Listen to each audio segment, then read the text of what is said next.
Welcome to the Adult in the Room podcast live stream. How you doing? We're on YouTube and we're double dueling on Rumble as usual. And we're seeing what happens and if anything gets caught up and if I get kicked off the air or anything like that. We've already said that the censors have no room in here. But on the other hand, you never know if you're going to say something that will offend someone else. And I imagine that I will be offending quite a few people today. So hang on, stand by. I'm sitting on a chair today. Usually I stand for the duration of the program, as I've done in radio for decades. I stand because eventually if you sit on your tush too long, it's not great. Okay. It's really not. So, but anyway, I had that live stream a couple Saturday nights ago when we were watching Antifa in Portland and, just checking it out, and we're going to talk a little bit more about that today.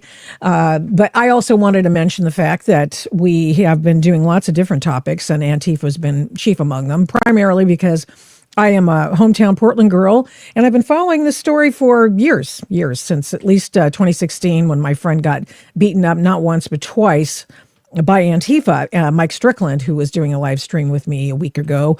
And so it's an issue that is very close to my heart, and it's close to my heart because Mike's a cool guy, and he didn't deserve any of that crap they gave him, and he actually went to jail for pulling a gun on Antifa, not firing it, not having his finger on the trigger at all, nothing like that. Indeed, he was just trying to defend himself and try to back off at least 10 Antifa antagonists in 2016. You say, oh, Victoria, that didn't happen in 2016. Oh, yes, it did. And they've been around and they've been rioting and they've been doing conniving and violence and all sorts of things. An adjunct and offshoot of the anarchists that have been in Portland for a very long time. And they've gotten cover. They've gotten plenty of official cover from the groups that have been marching down the sidewalks and the streets of Portland for years, the Answer Coalition and all the anti-Semites in that, and all the rest of the groups that do Friday afternoon at 4 drum circles, okay? So this is all part and parcel, some of the same people, ELF, ALF, you name it, they're all there, and all of these people are repositories of all the knowledge of all the stupid insanity that has been done in the name of communism for all these decades in Portland, and I've seen quite a bit of it, so there you are. Now, lots to talk about. I just want to do one quick thing before we go to the cleanup of Antifa. That's right. Everybody's talking about, oh, it's a cleaned up. Woo! Antifa, that encampment, that disgusting horde-filled crapola, a place where people go to receive different kinds of diseases instead of mutual aid. So I will tell you about that, but it's all hype and it's all bunk to keep it clean, for the YouTube crowd. Okay. So it's the government shutdown. People are feeling the heat now because November 1, a lot of people who depend on the SNAP program, which is EBT, which is food stamps, which is government cheese, as Gavin Newsom calls it, and what we used to call it back in the old days. So, I don't know why he was mentioning it the other day, but there you are. I will tell you a little bit more about that later. However, I just wanted to let you know that there's a lot of stupidity going on with respect to the government shutdown. Not all the government shut down, but the people who keep the planes up in the sky safely as best they can, air traffic controllers, they are going without their paychecks starting like this week. And the people on the SNAP program, as I've mentioned, are going to go without some additional SNAP funds. If you have some in your SNAP fund, I happen to know somebody close to me who's got SNAP funds. Let's get this hair out of here. And so I'm very concerned about that person. So, of course, yes, I send money, for God's sake. Anyway. So let's see. Now, this is why I bring it up, because it's day 27 of the shutdown on the day we're recording this. And in addition to that, day 27, but it is the 13th vote that the Senate took today in which no Democrats voted to end the government shutdown because they want to make sure everyone in the whole country, including people who are not legally here, receive benefits. And especially Obamacare, which is falling apart of its own devices. And so they are making sure that the people who are not legally allowed to vote are represented by these Democrats. Okay. All right. And now we know why. And of course, you knew why they're doing it. They're waiting till the pain starts, till, as one Republican put it, to characterize the Democrats' feeling about this whole shutdown, they won't stop until planes start falling from the sky. Shutdowns are terrible, and of course. Oh, hello. That was another. I mean, shutdowns are terrible. Another great editing. Of course, there on my will be, part. families that are going to suffer. We take that responsibility very seriously. Very seriously. But it is one of the few leverage times we have.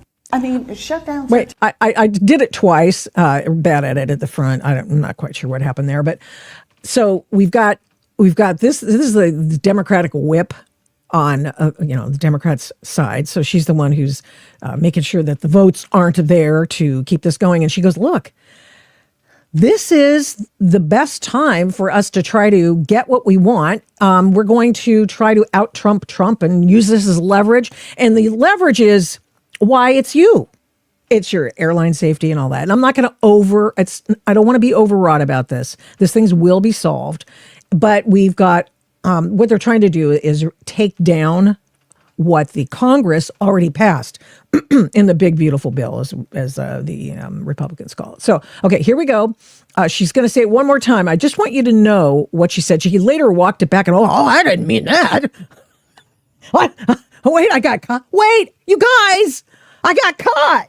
And she's right. They're using it as leverage, and they don't care who feels the pain. Terrible. And of course, there will be, families that are going to suffer. We take that responsibility.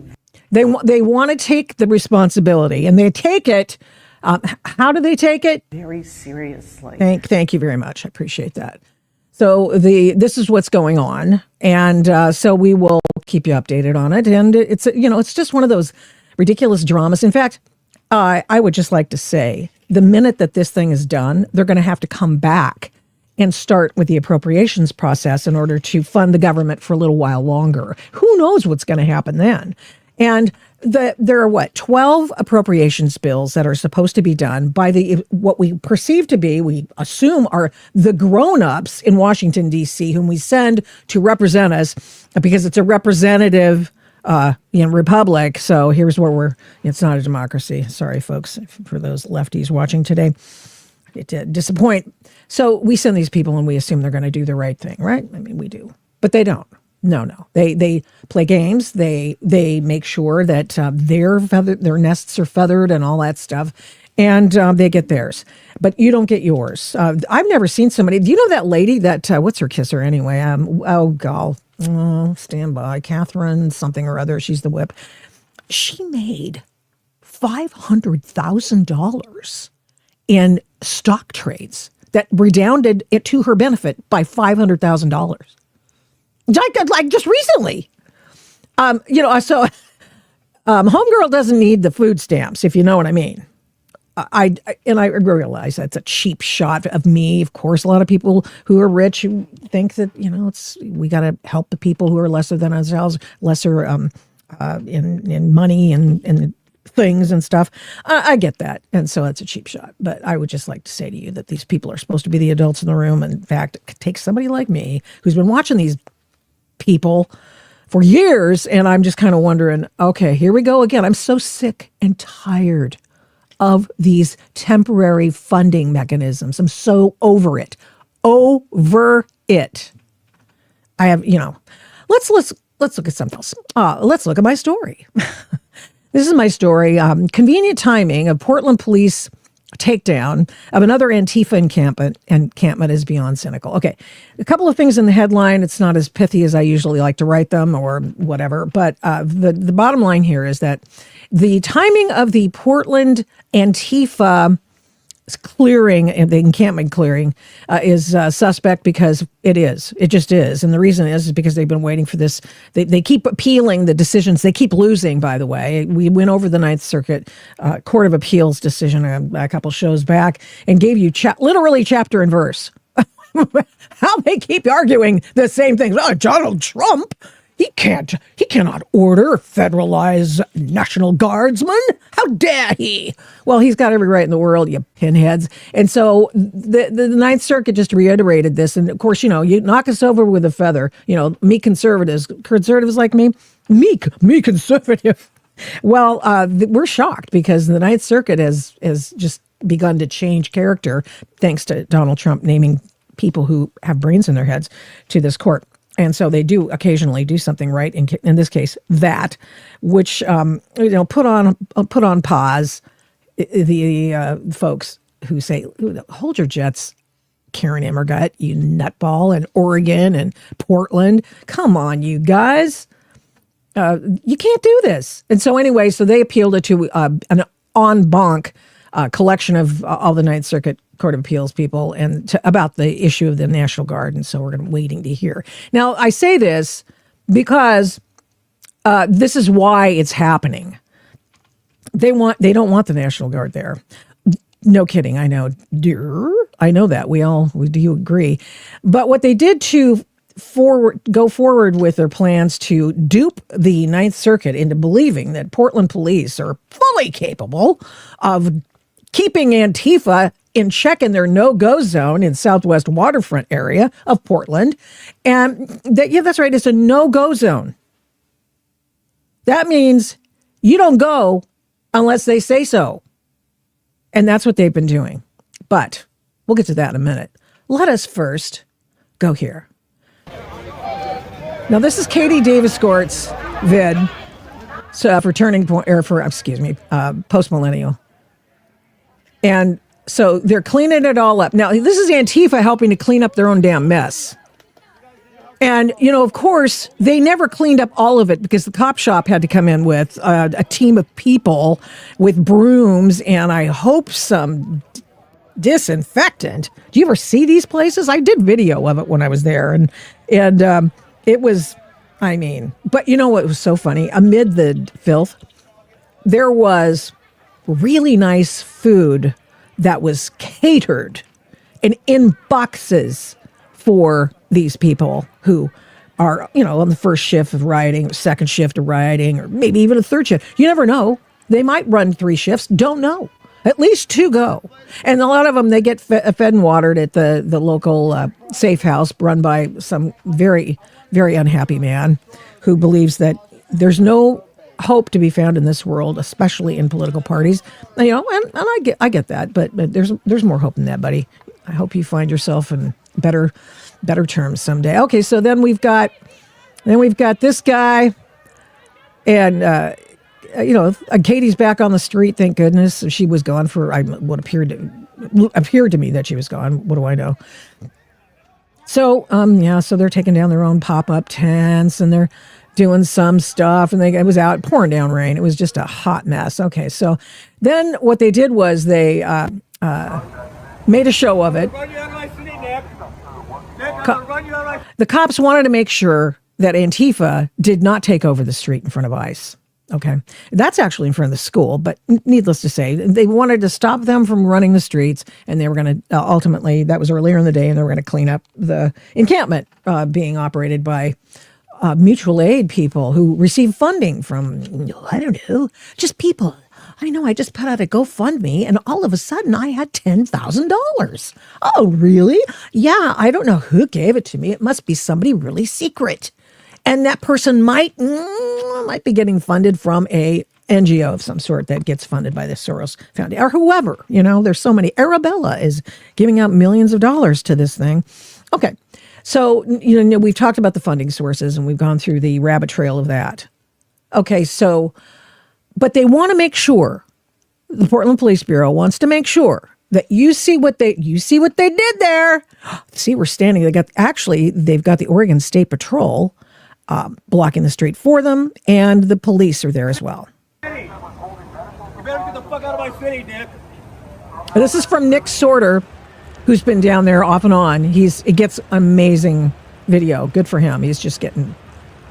Nick's the guy who found out that the Antifa was using the police to hide behind from ICE. I'd never seen that before. It's pretty amazing. So here's a team. They're coming in later. Swing low. There we go. And there they go. Bye-bye. So, the thing is everybody's going, oh, they did it, and she's gone. No, they're not. Stop. So that's ridiculous. Silly, silly, silly. Kokoba. They are not gone. They're still hanging around. That dude has the apartment like a half a block away, for crying out loud. What is it? Number 152? So, yeah, they're there. They're coming in and out. They're watching. They've got people who watch people who watch people. That's what they're doing there. But I will tell you that the lady who formed the initial part of the lawsuit against the city of Portland to require them to enforce their own doggone noise ordinances, she was there and she was like, woo, I might get a night's sleep tonight. We the people deserve sleep, she said. Yeah. Oh, yes. What a scam. We're getting comments. Isn't this wonderful? The new StreamYard thing. What a scam. So it appears the police are in bed with Antifa. Have I got this right? Oh, wait. So Jordan. Okay. I've got you covered on this because you saw all that. Oh, how wonderful it is. It's so incredible. Isn't it wonderful that they've cleaned up this place that has been off and on cleaned out in multiple times by the cops or the city. Okay. So this was nothing particularly new. It's just that they finally went, oh, wait, we're going to be in court. And they're going to tell us that they really need the National Guard in here. And so we need to show them that we're going to clean this up because it's a health hazard, because it's a no-go zone, because it's a place in which people cannot move freely about. Because it's only occupied and it's run by Antifa, much like gang. Have you ever seen The Wire? What a great show, but don't go on their corner. Don't go on their corner. And that's so it is with Antifa. And this is just another batch of thugs. But, and I've got another story I'll show you in a bit. They're changing their uniform. We talked about it on Thursday with Jonathan Cho, and I was sharing with you some of the B-roll of the video of going to the anarchist book fair. He went with Karlin Boroshenko and another gentleman whose name I cannot remember at the moment. But anyway, aces, just great stuff. So we talked about the change of uniform for Antifa. So we will share that a little bit. But here's what I want to tell you. They come and they go as they please. And the police, of course, have their back. Because, you'll see how. No, you just saw all this. Woo, we're getting rid of all this stuff. Woohoo! And now let's dream, shall we? Oh.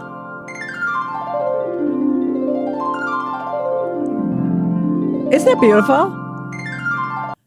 Thank you. And now we're into the present, where the cops tell the Antifa militants that, hey, we're here and we're just doing this. Here, can you hear me? We're just doing this so we get the National Guard not to come. Okay. Watch. All right. You don't want to real quick. So the judge granted the TRO. Hey, I'm the one who got stabbed in 2020. So who gets stabbed? You ain't got the balls to do it, though. That's a death. You ain't got the balls to do it. We're gonna. You ain't got the balls to do it. So keep yapping your mouth like a That's our. This black gentleman here is one of our guests on Thursday. Hey, we have a good reason why we actually need them. So that's why we're asking people to get out of the street. Yes, they're already to get out of the street. They could arrest you, but hey. Okay, let's just go here. Now, that's why we're asking you to get out of the street. Because actually, being in the street is really against the law. You can't take over a street. Oh, yeah, we know. You guys have been doing it for years. We know about your armed checkpoint in North Portland years ago in 2021, I think it was. We know all about that. We know about you taking over in 2020. We know. You guys, don't worry about it. We'll be back on your side in no time. But we have to show the feds that we are We're really serious this time. You can't get in the street.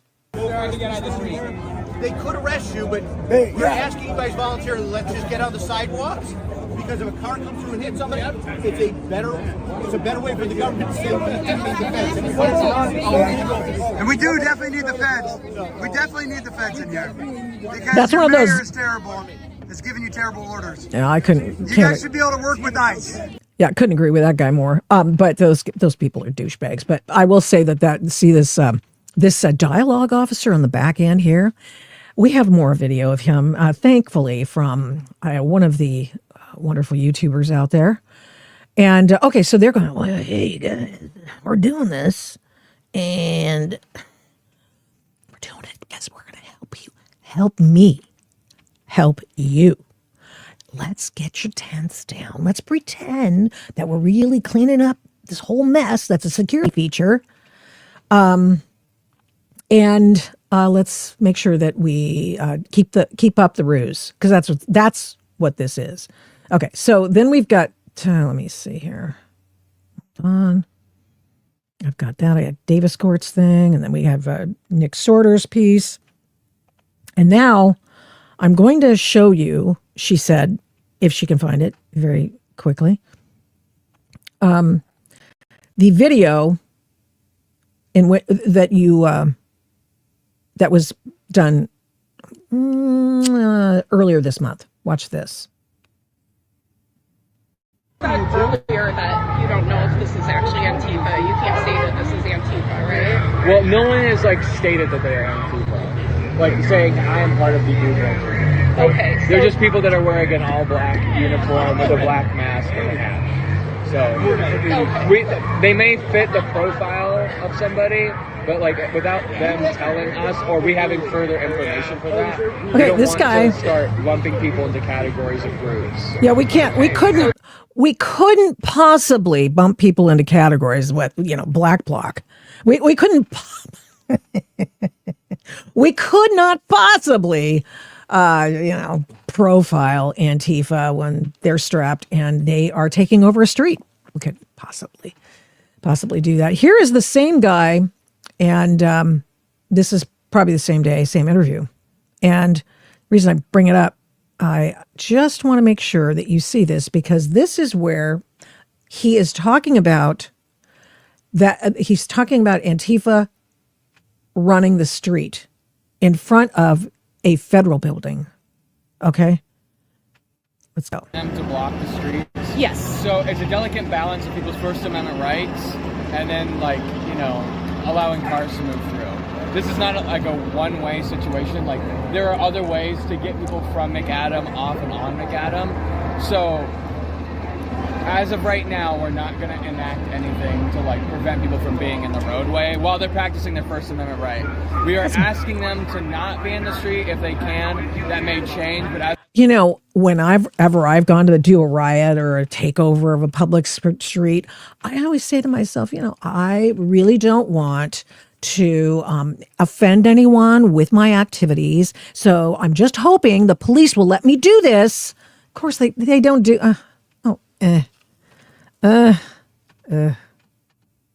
As of right now, they're allowed to take up the street space because they're practicing their First Amendment right to protest. We don't want to infringe on that right when there's not a major issue of cars coming to hit them. This is not a major roadway right here.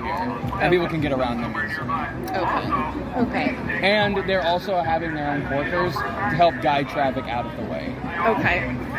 In the past, I know, in the 2020 riots, people were being arrested, or maybe it was riots before that, but I know in the past there were, I think maybe after Trump was elected in 2016, I attended some events that were going on, in the downtown area, and it was a very hard line about if you step off of the sidewalk, you will be arrested.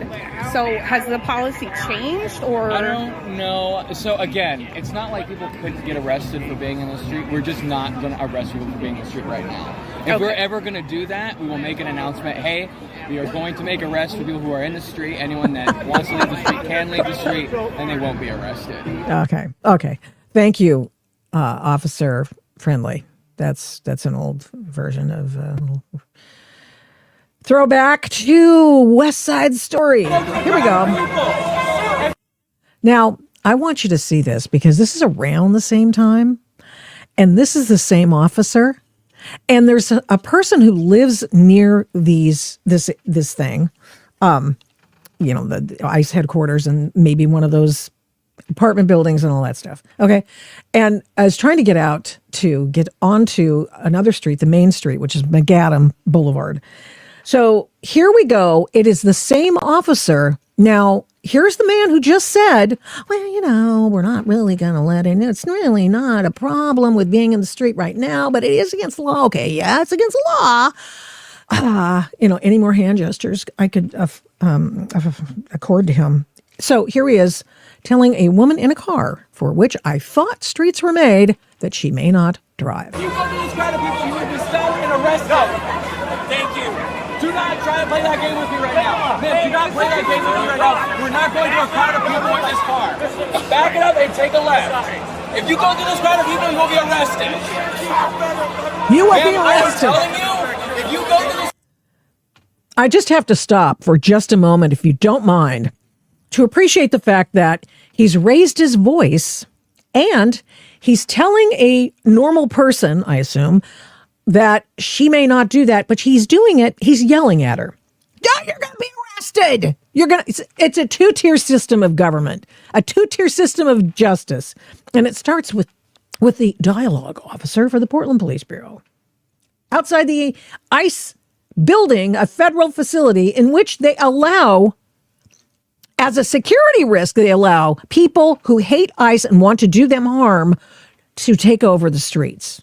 Well, crowd of people, you will be arrested. All right, get out of the way. I'll take care of it. Get out of the way. I'll take care of it. Get off my hand. You're not going to be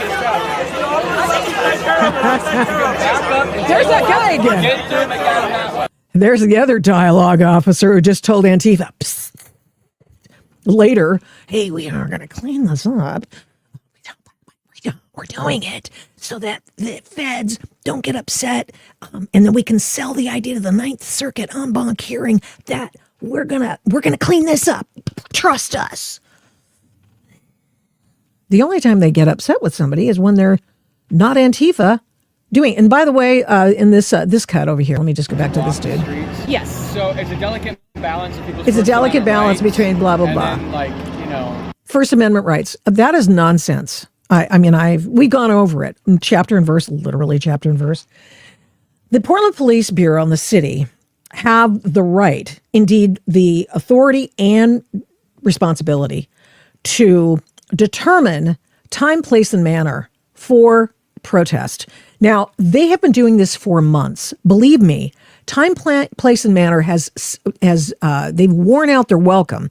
But furthermore, even if it had been one night, they could have said, oh, I'm sorry, you can't do this between the hours of 9 and 7 a.m., okay, 9 p.m. and 7 a.m. Do you realize a school has moved because of this? A Portland charter school has moved from this area. They blamed ICE. I don't know. The ICE isn't going to hurt them, but I'm thinking if they had blamed Antifa might have come back on them. The gang, like in The Wire. So this guy is wrong. Mr. Police Officers, they delicate balance. Yeah, well, it is only if you choose for it to be a delicate balance. These people have already worn out their welcome. LaDonna says, thank you, Victoria Taft. You're welcome. Jordan back here. How will ICE arrest the illegal criminal element? Do they go through the police with National Guard help? So in this video, it appears that the police are instructing Antifa, what a mess. Oh, absolutely. It's dysfunctional. It's absolutely dysfunctional. Thank you, whoever highlighted. I guess that was Alex. Thank you, Alex, for highlighting that deal. Here's the question. The other thing that cannot be done, that is not a First Amendment protected activity. Rioting is not First Amendment protected. Even protesting is, while it does fall under the First Amendment, of course, and I support First Amendment activity. But you can also say, as I mentioned before, time, place, and manner. Doesn't have to be at that time. Doesn't have to be in that manner, i.e. on the streets, which, by the way, in ordinance against the law. And then if you, for example, use incitement or you encourage violence on the street in your little cabal there, that's not protected. That's not First Amendment protected. So now here he is back here again, and he's talking to this woman driving a car who's trying to get wherever she wants to go. She probably figures, I'm going to see if I can get on the street and drive on to McAdam. You're not going this way. Back up. If you're not going to listen to my orders, then it's your choice. I am giving you an order right now. Back this vehicle up. It is a public road, but right now there are people occupying it. A car does not supersede people. Right now there are people. Why did you clear the freaking road for? How about that, Mr. Dialogue Officer? How about that? You could if you wanted to. It's a delicate balance. You could. The federal government came in to pump your ass. Watch me get this lady out of here. All these motherfuckers, and you can't get this lady out of here. You're fucking incompetent. Sorry about all the... Okay. So We'll deal with it. Thank you, sir.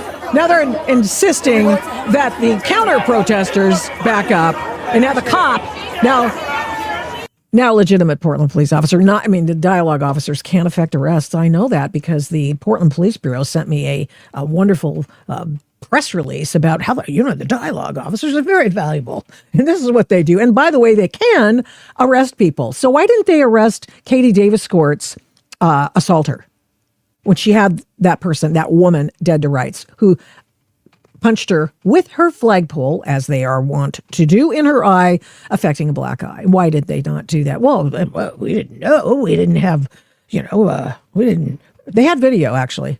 Katie had video. Everybody had video of this. He totally could have. They found out who she was. It's just unbelievable. It's these people are they're neutered. They're eunuchs. This is the eunuch section of the Portland Police Bureau. Oh, well, we can't actually do anything, but we're really going to talk loudly. Now watch this. This woman eventually does back away, and she goes out the way the officers tell her, and then comes back later and does it anyway.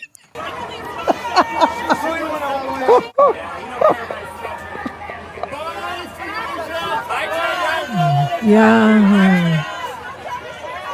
Oh boy. Okay. It's absurd. It's ridiculous. It is offensive.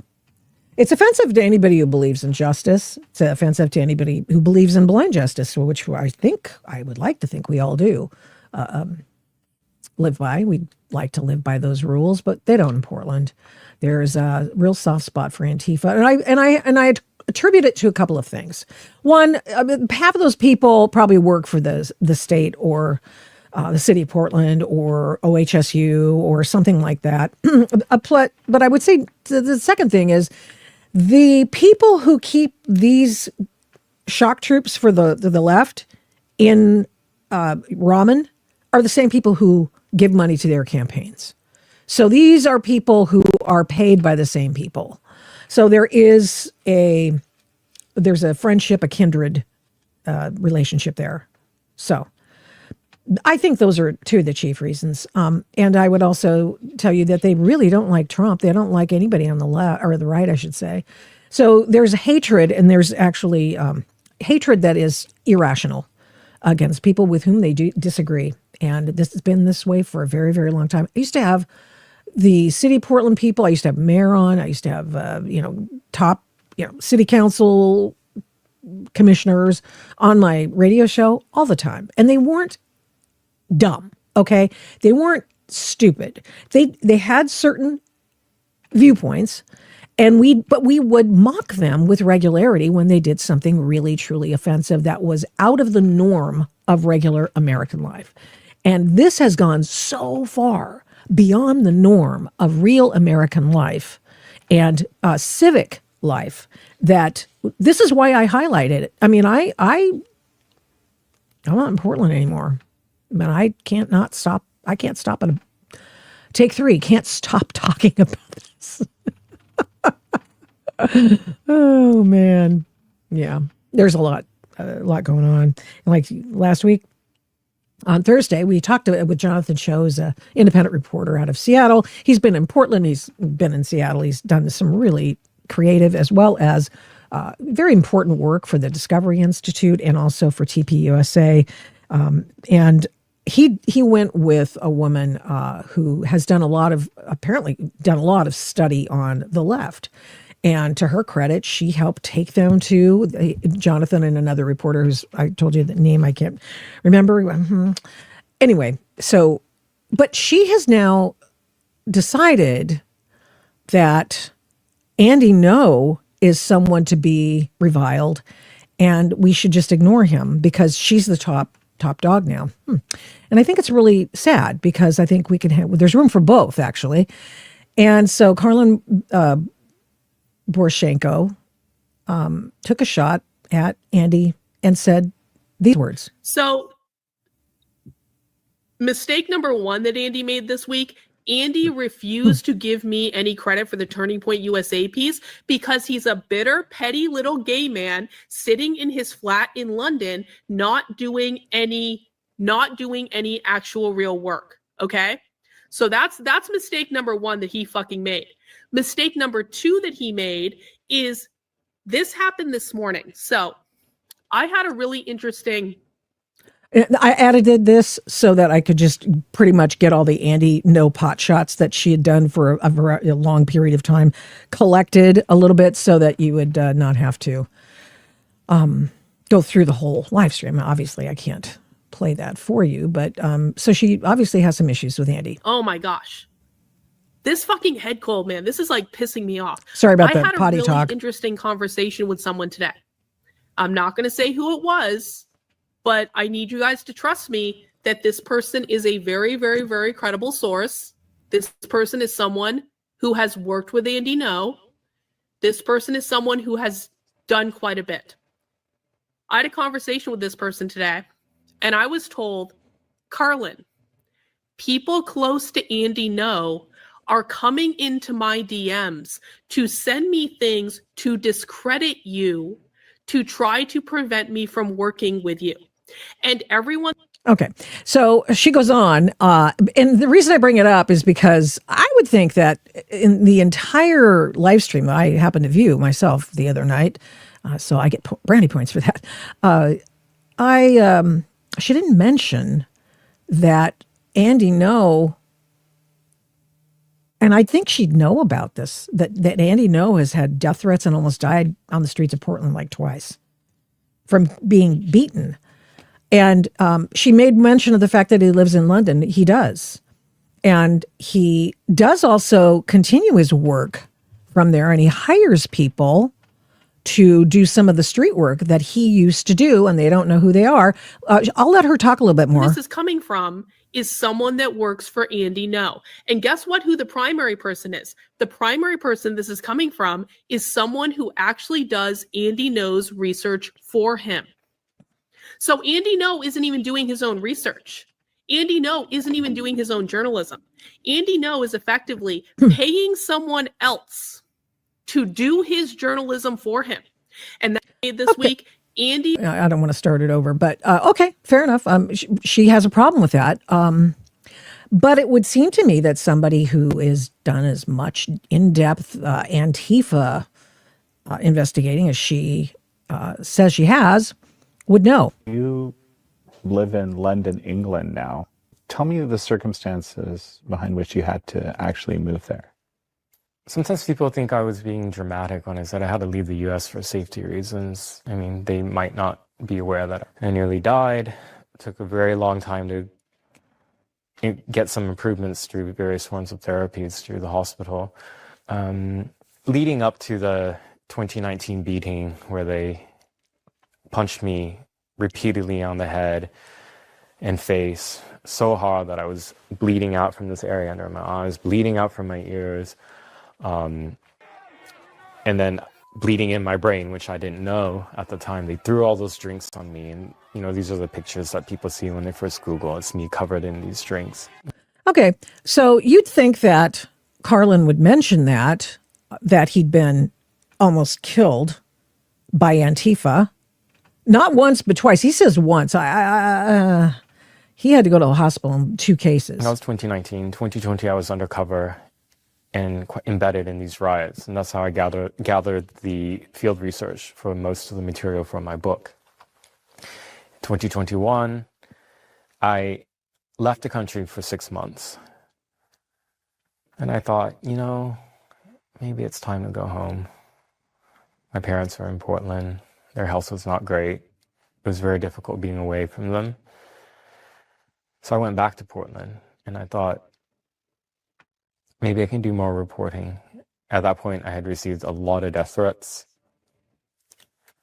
But for those who are in the public space and they're effective at what they do, particularly when they are good at exposing left-wing extremism, they do get a lot of threats. And at a certain point, it's easy to sort of just accept that as a new normal and not really quite register the severity of the threats. So she has not registered the severity of the threats. I imagine I get threats. So, Portland Police Bureau blew him off. So, okay. Andy, he never got anybody arrested or anything. He's gone after them civilly. And I hope he just bankrupts every last damn one of them. And so, but I'm not besties with him. He keeps a distance, literally and figuratively. So it's not like I have a dog in the hunt, but I would say that he is a person who does serious work. And there's a reason, Carlin, that he hires people to do some of that work for him because he doesn't want to die. I think that's what happened to me. So in May 2021, I was undercover again in Portland, in downtown. This was a 1-year riot that was organized as an anniversary event for what had happened the year prior. And the group was smaller, and I made a mistake of sticking around. And when the light turned green, they drove off. And you can see in edited the for video brevity. That oh the gosh, group caught look up at that. to me and they tackled me to the ground. In that, my weight plus the weight of the person on top of me just shredded the skin on my leg.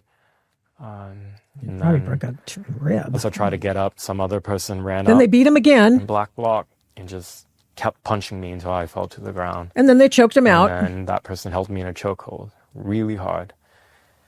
And it was seconds in the video. It felt much longer in my mind. Maybe from lack of oxygen, I'm not sure. But that was my one near-death experience. And I was just thinking about my family and those I cared and loved. It was like flashing out, almost like almost how you would see it maybe in a film, like one person after another. And I was like, I'm so sorry that I let you down, that I go out this way. Mm-hmm. And I could hear like the rest of the Antifa mob catch up. They were running because I sprinted really fast, so they were catching up. I knew if I go unconscious and I'm unconscious on the ground there, that group will kill me. They were wanting my blood for months from all the reporting I did in 2020, all the mugshots I released, all the names, all the charges. They wanted me dead. I very narrowly escaped that. I left Portland immediately the next day on a flight. I went from safe house to safe house to safe house until I couldn't arrange where I would go next. And the death threats continued. Nobody was ever arrested over the assault I just described or the 2019 one. Of course not. Zandy, or any no. of the death threats. And I couldn't stay in the U.S. anymore. I was on borrowed time. Yeah. So that's why, Carlin, why he doesn't go do his own stuff and he interprets all the things that he assigns people to go to places, and I imagine, and then takes their information and makes some sense out of it. And I don't think there's anything wrong with that. And I can well understand it's nice to do it yourself. Obviously, but if he didn't almost twice get killed by Antifa, I can imagine he probably would be doing that. And but it seems to me, just to tie a bow on it, you would know that and not really castigate someone for their failure to do what you believe you is required to follow Antifa, etc. And I hope it doesn't happen to you. I really hope it doesn't happen to you.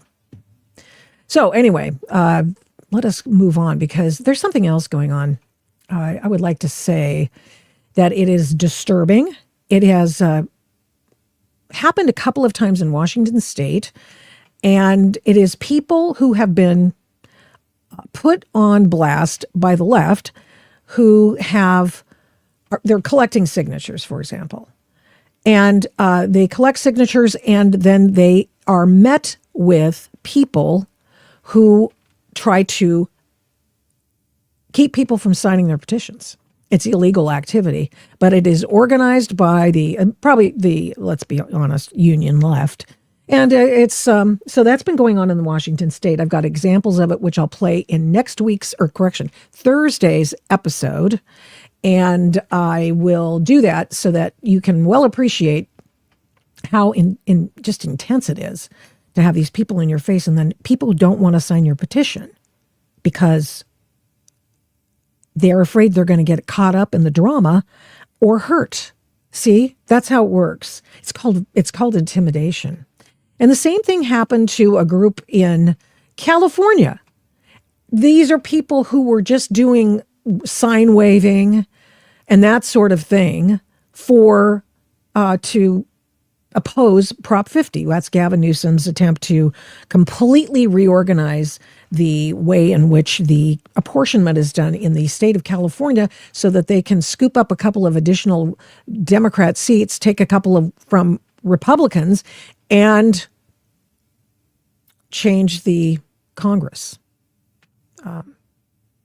It's not representative of California. I would say that's unconstitutional, but apparently they can do it.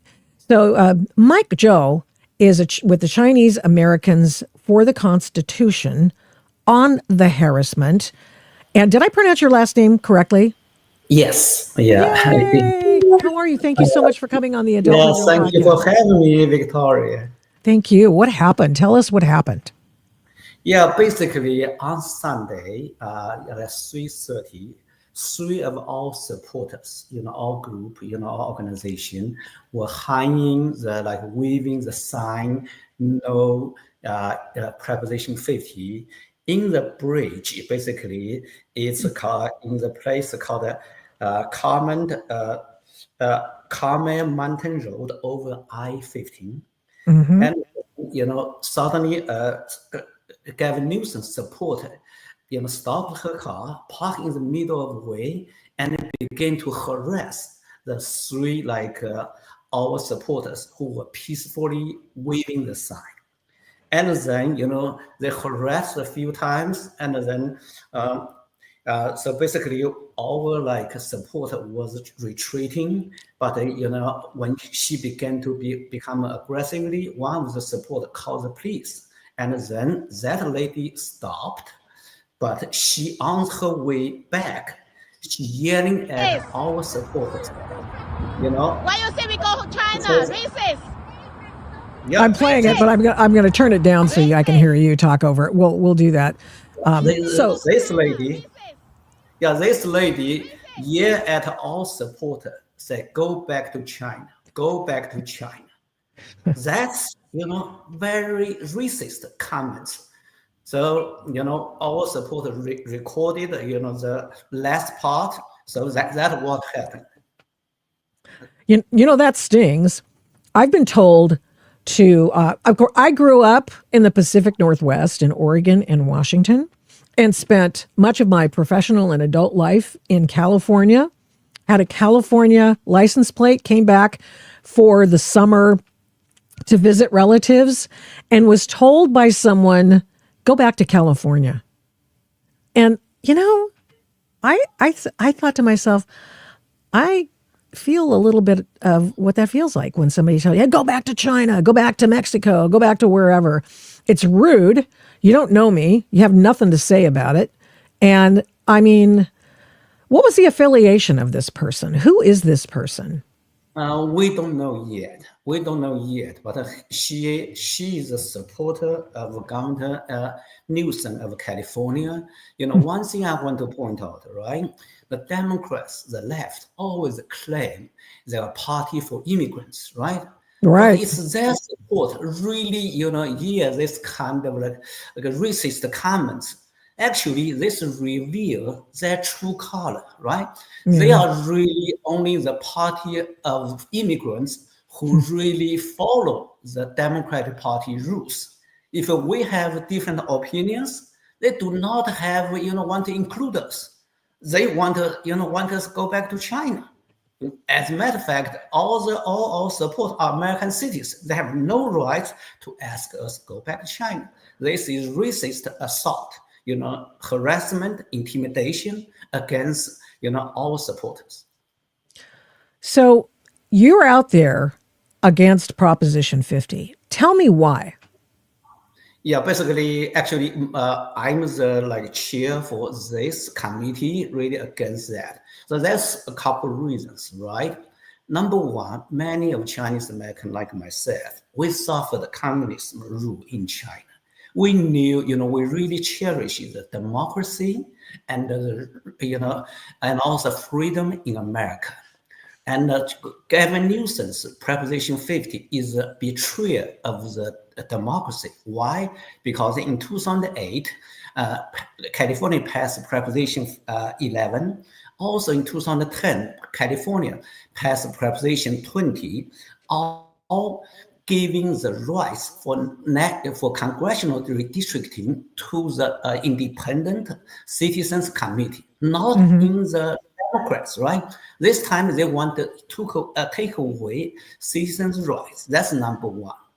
Number two, Asian Americans suffer the most from the radical policy of the Gavin Newsom. His policy soft on crime. Many Asians like myself were not very physically strong. When they have violence, have robberies, crimes, Asians suffer the most. They also had numerous times tried to reintroduce affirmative action, race-based college admission in California, use DEI to discriminate against Asians, right? Yeah, that's right. Yeah, you got here just in time for more discrimination against Asians. Yeah, sorry to laugh. And also, Asians pay a lot of tax. But you know what? A few years ago, California had a surplus. But because, Gavin Newsom gave away to the illegal immigrants, also, the people who do not want to work, today they run deficits, right? So we are tired of Gavin Newsom's radical policy, so we want to, stand up against him. Yeah, I would. Now, tell me about your background. I recognize that you come from China. Are you from the CCP or where are you from? Yeah, basically, yes. I grew up in communist China under Chinese dictator Chairman Mao. During Cultural Revolution, my father suffered a political persecution. He was tortured and he was publicly humiliated, also lost freedom for 5 years.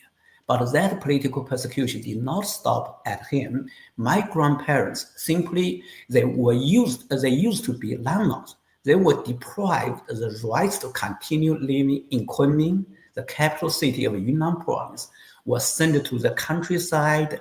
There's no tap water, no electricity, no nearby clinic. A few months later, my grandma passed away. I grew up in extreme poverty. I tell you something. During that time, every urban citizen, everything was rationed. Every urban citizen only get 1 kilo, basically 2 pounds of meat for the whole month. I had to wake up 3 o'clock, 4 o'clock in the morning, waiting the queue for many hours before we can buy some meat. That was socialism. That was communism. That kind of rule. So fortunately, in 1992, I was able to come to America as a poor foreign student with less than $200 in my pocket. I, achieved my American dream. In the last 10 years, I've been fighting, immobilizing Asian community, supporting students for fair admissions, lawsuits against Harvard. 2023, we Yeah. won the victory. I went to the U.S. Congress, testify on behalf of the whole Asian community. Wow. So you were part of the Harvard lawsuit. Did you write like a brief, like an amicus brief on that Supreme Court case? Yes, we organized over 360 Asian communities or organizations. Wow. Unite that and then find a mixed brief. We organize demonstrations in front of the Supreme Court in Boston. We recruit students for Mr. Edward Bloom. Look at you. We mobilize the whole Asian community to support that. Oh, wow. That's amazing. Well, one of the things, this is apropos of nothing probably, but I just remember seeing before the melee happened on January 6th, this is, like I said, this is just one of the things I noticed before. There were so many Asian people, so many Chinese people, so many people from the Far East who are American citizens on the streets cheering for Donald Trump. Obviously that didn't, that campaign didn't work out so well. But I just thought, this is just so cool that we have so many different kinds of people in the mix who support this president. It's very refreshing. But you've got to... I want to tell your audience one more thing. Actually, in 2024, I co-founded the Asians Making America Great Again. We campaigned in swing states, help President Trump winning the Asian vote from 30% to 40%. So you're that guy. Many Chinese Americans, Vietnamese Americans, many of us, we suffered communist rules. So we really cherish the freedom here. So we are very conservative. That's something I wanted. Well, there's no better American, I think, in some respects, who are more appreciative of the Constitution, especially, than people who have been, from China or Cuba, who have lived under the communist regime, who have seen with their own eyes what has happened, and come to this country and make it great again as well. So that's amazing. Thank you so much for doing that. And thanks for coming on. And I hope that at some point you will come back and, just talk with me for a little while about your life. And I would love that. Yeah, I'd love to do that. Absolutely. Thank you so much. I appreciate it. Mike Zhou, who's Chinese Americans for the Constitution on the Adult in the Room podcast. Wow, that's awesome. A couple more things to close out the program. I'm going to give you a preview of what's happening on Thursday, primarily because I told you I would. I promised, and today I'm going to talk about this. And it is remember in September, a few weeks back, we were talking about the fact that the left has been doing the violence. And I went through, starting back in 2016 with Mike Strickland, and just boom, example after example after example. And one of the examples was a person who was stabbed by Antifa on the streets of Portland in 2020. And I was shocked at seeing the video. I remembered the incident, but I just never really ever put it on my list because I never saw the video of it or any additional follow-up on this particular story. And so I wanted to, let's see, what am I doing here? I just want to make sure I get this video. I just put it in my, this thing on. What's the deal here? Okay, well, darn it. Here, hold on. Excuse me for just a moment while I find the video I just found, and I thought I already loaded in. So, okay, blah, blah, blah. Okay, here is Zach. And this is, stand by, poor Alex. He's going, oh, here's more post-production I got to do. Oh, dear. Stand by here. There we go. Here it is. What? Oh, I see. Okay, never mind. I've mislabeled something, and so I keep putting the same one in. Anyway, here is video. See this guy right here? You ain't got the balls to do it, though. That's a death. You ain't got the balls to do it. That's a death. So, I'm the one who got stabbed in 2020 by you guys. I'm the one who got stabbed in 2020 by you guys. And so I thought, who is that? I mean, I remember the case. I showed you the video. I told you about the case. And in fact, I didn't provide you with video of all of them because this was just one of those cases that was so ridiculous and was so offensive to me that someone would think they could just with impunity stab another human being based on politics. And the guy was a live streamer.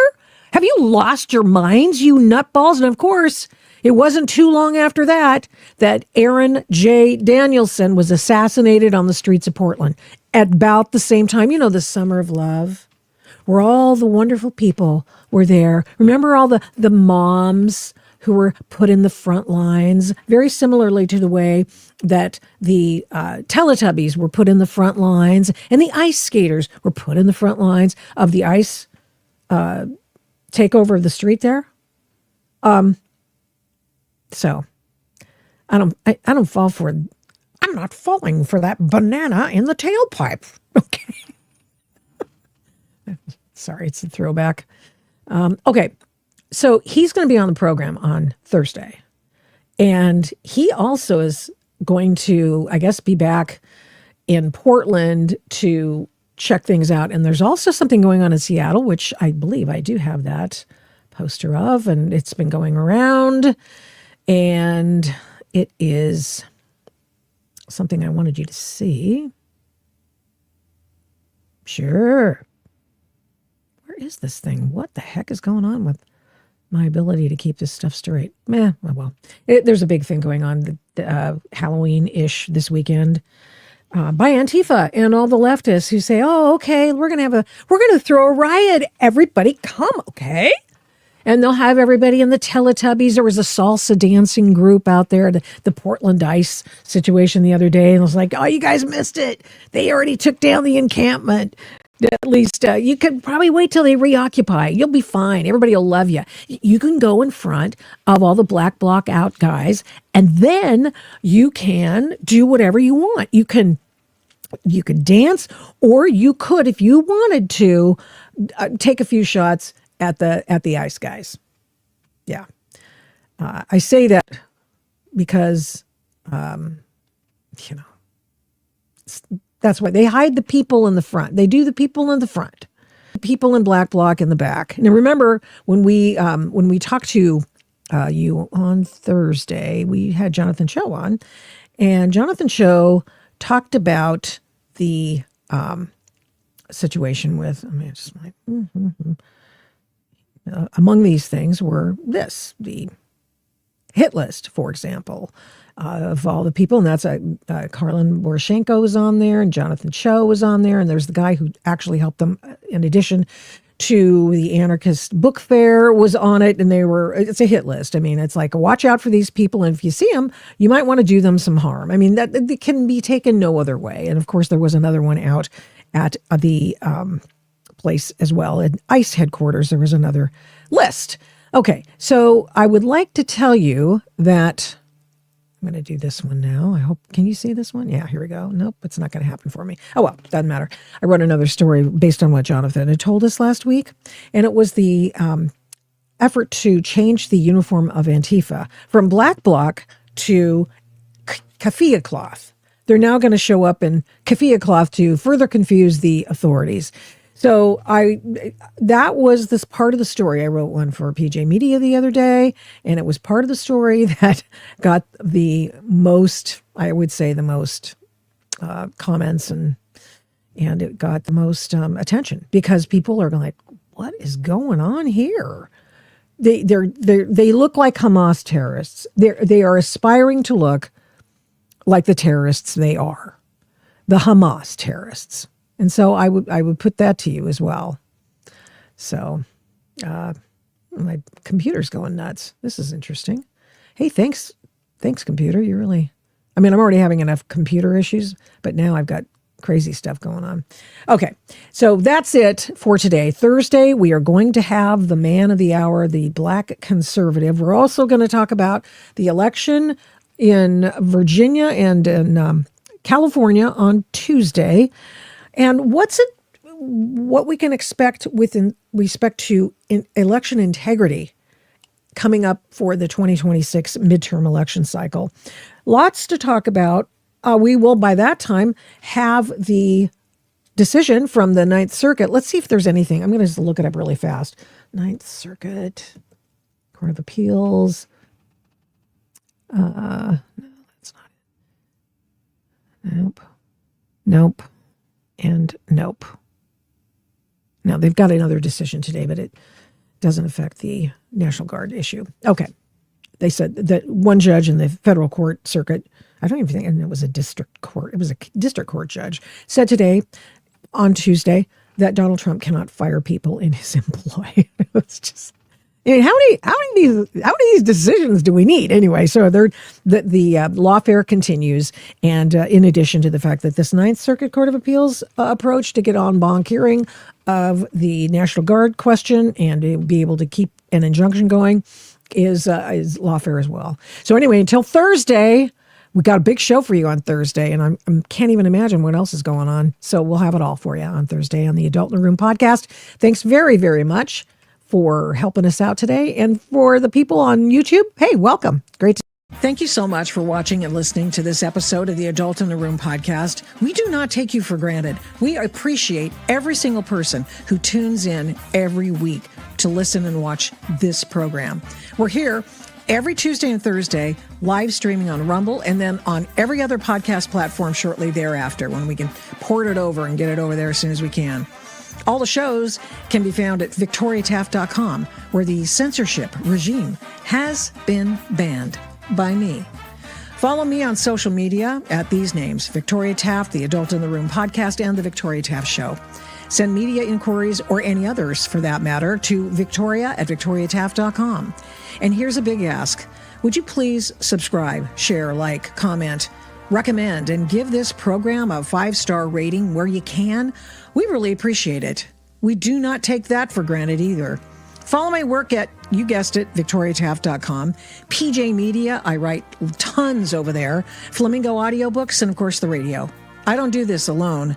This show is produced and engineered by Overall Media. 1A Cast is responsible for some of the Adult in the Room podcast's imaging.